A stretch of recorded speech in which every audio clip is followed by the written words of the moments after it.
ఈ రోజున నేను ఈ యూట్యూబ్లో వీడియోస్ చేయాలని వచ్చాను.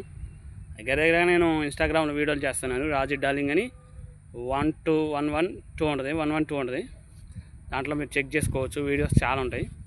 తెలియని వాళ్ళకి ఏంటంటే చూసేవాళ్ళు నాకు చాలామంది చూస్తూనే ఉంటారు. యూట్యూబ్లో ఇందుట్లో చూస్తూనే ఉంటారు నన్ను. తెలియని వాళ్ళకి ఇప్పుడు వీడియోలు చేయాలని కొత్తగా వచ్చాను.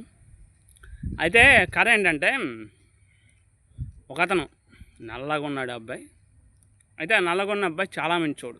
కథవేనండి, కరెక్ట్గా నేను చెప్పేదేనండి. ఎక్కడ మీరు మనసు పెట్టొద్దు, ఖచ్చితంగానండి. అబ్బాయి నల్లగా ఉండు. సరే, అబ్బాయి నల్లగా ఉండు, అబ్బాయి జాబ్ ఉంది, మంచి శాలరీ వస్తుంది, బాగున్నాడు. అయితే ఈ అబ్బాయి మనసు మంచిదే, ఈ పిల్లోడు మంచోడు. సరే, ఒక అమ్మాయి ప్రేమించింది. సరే, ప్రేమించిన తర్వాత ఏమైంది? ఈ అమ్మాయి ప్రేమించింది ఈ అబ్బాయిని. జస్ట్ నేను కథే అది చెప్పేది. అమ్మాయి ప్రేమించింది. చాలా రోజులు అమ్మాయి ప్రేమించింది, పెళ్లి చేసుకుందాం అనుకున్నాడు. ఎవరు అన్నారండి అంత కర్రేవుని చేసుకుంటున్నావు ఏంటని? అంతేనండి, కర్రేవుని చేసుకోవడానికి నాకు అవసరం అని వాడిని విడిచిపెట్టిపోయింది. అది తెలియక అడుగుతానండి. ఇక్కడ విషయం ఏంటంటే, సరే విడిచిపెట్టిపోయింది. ఎవడెవడో మాటలు నమ్మి, దీనివల్ల నేను చెప్పే నీతి ఏంటంటే, ఆ ఎవడో నీ మాటలు విని వెళ్ళిపోయింది అమ్మాయి.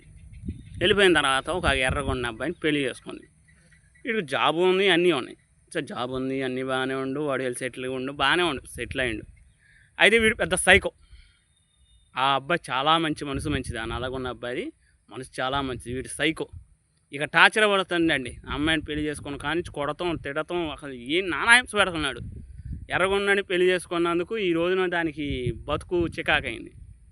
అలాగే ఎవరో చెప్పిన మాటలకి, ఎవరో అన్న మాటలకి వాడు నల్లగొండు, వాడు ఎర్రగొండు, వాడు పొట్టుకొండని ఎవరిని జడ్జ్ చేయకండి. ఎవరిని జడ్జ్ చేసి మీరు పెళ్ళిళ్ళు చేసుకోవద్దు. ఎందుకంటే ఎవరు ఎలాంటి టాలెంటో, ఎలాంటి మనసు మంచిదో, ఎర్రగొండోళ్ళు మంచోళ్ళు ఉన్నారు, నల్లగొండోళ్ళు సైకోలు ఉన్నారు, అందరూ ఉన్నారు. ఈ కథ ఏంటంటే అందరూ ఉన్నారు. దీనివల్ల నీతి మీ కథ తెలియాల్సింది ఏంటంటే, దీనివల్ల కథ నేర్చుకోవాల్సింది ఏంటంటే, అందరూ ఉన్నారు. దీంట్లో తప్పు అనుకునేది ఏమీ లేదు. అందరూ ఉన్నారు. అన్ని క్యాండిడేట్లు అందరూ ఉన్నారు. ఒక్కటి జాగ్రత్తగా మీరు అర్థం చేసుకోవాల్సింది ఏంటంటే, మనిషి మంచోడా కాదా ఇది ఒక్కటి చెక్ చేసుకోండి. చెక్ చేసుకొని పెళ్లి చేసుకోండి. జాబులు ఓకే నేను కాదంటలేదు, జాబ్ చెక్ చేసుకోండి కాదంటలేదు. పెళ్ళాన్ని ఎలా చూస్తాడని ఒక్కసారి మీరు పెళ్ళిళ్ళు చేయండి. అర్థమైందండి? నేను చేసే వీడియోలు ఇలా చేస్తూ ఉంటాను. చిన్న కథ ఇది.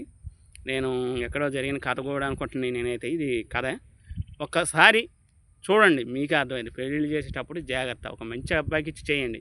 ఒక ఎదవికి ఇచ్చి పెళ్లి చేసేది ఎందుకండి? వాడు టార్చర్ పెట్టడానికే.